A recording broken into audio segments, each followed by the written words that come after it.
Assalamualaikum warahmatullahi wabarakatuh.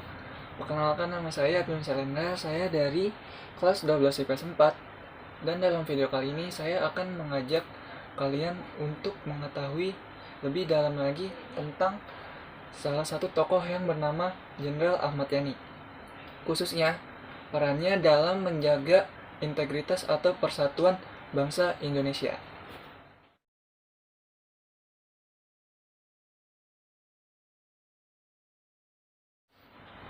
Jenderal Ahmad Yani dilahirkan di Purworejo, Jawa Tengah pada tanggal 19 Juni 1922. Beliau menjalani pendidikannya di GIS, yaitu lembaga pendidikan yang setara dengan sekolah dasar di Bogor. Lalu melanjutkan pendidikannya di tingkat SMP, yang pada saat itu dikenal dengan nama Mulo. Lalu setelah dari Mulo, beliau melanjutkan pendidikannya di HMS, yaitu lembaga pendidikan yang setingkat dengan SMA yang berada di Jakarta. Namun pendidikannya di tingkat SMA ini tidak berhasil diselesaikan olehnya karena beliau lebih memilih untuk mengikuti pendidikan militer yang diselenggarakan oleh pemerintah Hindia Belanda pada saat itu.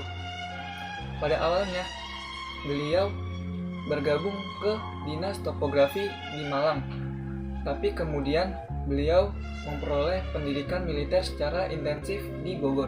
Pada saat negara Jepang menduduki wilayah Indonesia, Ahmad Yani pun melanjutkan pendidikan militernya di Heiho dan juga PETA, Pasukan Pembela Tanah Air, yaitu sebuah lembaga pendidikan militer yang dibuat oleh Jepang.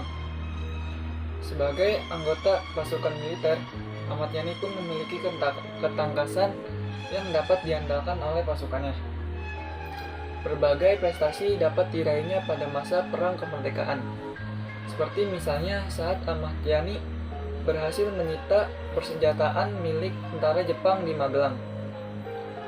Lalu setelah Tentara Keamanan Rakyat atau TKR dibuat, Ahmad Yani pun diangkat sebagai Komandan TKR Purwokerto. Beliau merupakan salah satu tokoh penting yang mempertahankan kesatuan negara Indonesia.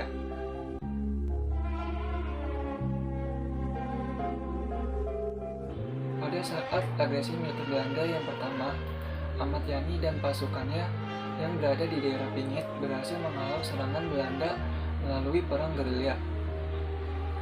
Berkat aksinya ini, pada saat terjadinya peristiwa agresi militer Belanda yang kedua, Jenderal Ahmad Yani diberi kesempatan sebagai Komandan Wekres II untuk wilayah pertahanan di daerah Kedu. Perang kemerdekaan ini diakhiri dengan diakuinya kedaulatan Indonesia oleh negara Belanda. Lalu setelah Indonesia berdaulat, terjadi peristiwa pemberontakan yang dilakukan oleh DITII di wilayah Jawa Tengah. Dan Ahmad Yani pun ditugaskan untuk memberantas gerombolan DITII tersebut.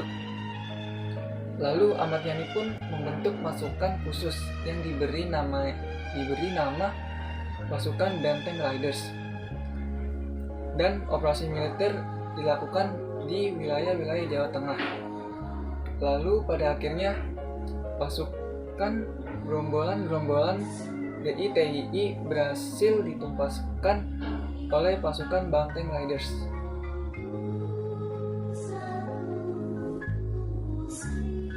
Pada tahun 1958, kembali lagi terjadi pemberontakan dalam negeri, yaitu pemberontakan PRRI yang terjadi di Sumatera Barat.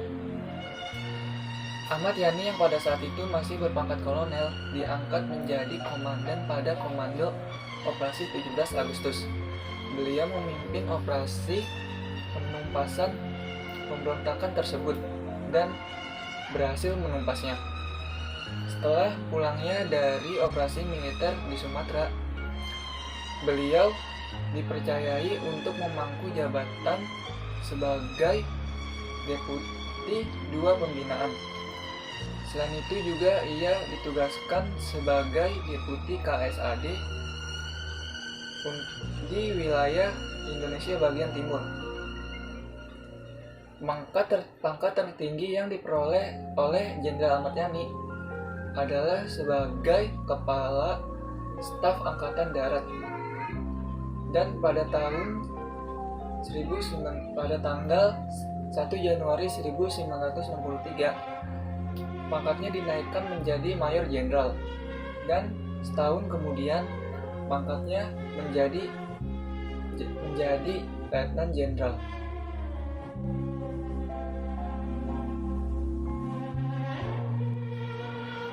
Jenderal Ahmad Yani merupakan tokoh yang selalu berbeda paham dengan PKI, Partai Komunis Indonesia. Beliau menolak keinginan PKI untuk membentuk angkatan kelima yang terdiri dari buruh dan tani yang dipersenjatai. Hal tersebut dinilai beliau sebagai ancaman bagi bangsa ini. Akibat dari penolakan tersebut, perselisihan antara TNI Angkatan Darat dan PKI semakin memanas pada saat itu menjelang tahun 1965. Puncak dari perselisihan tersebut adalah terjadinya gerakan 30 September pada tahun 1965. Jenderal Ahmad Yani merupakan salah satu target dari peristiwa ini. Beliau ditembak di depan kamar tidurnya pada tanggal 1 Oktober 1965 pada waktu dini hari. Dan jenazahnya ditemukan di lubang buaya di Jakarta Timur bersama dengan 6 perwira TNI Angkatan Darat lainnya. Lalu jenazahnya dimakamkan di Makam Pahlawan Kalibata di Jakarta Selatan. Dan Ahmad Yani pun gugur sebagai pahlawan revolusi. Pangkat sebelumnya sebagai Letnan Jenderal, kemudian diangkat satu pangkat menjadi jenderal. Oleh karena itu, saat ini kita mengenalnya dengan nama pahlawan revolusi Jenderal Ahmad Yani.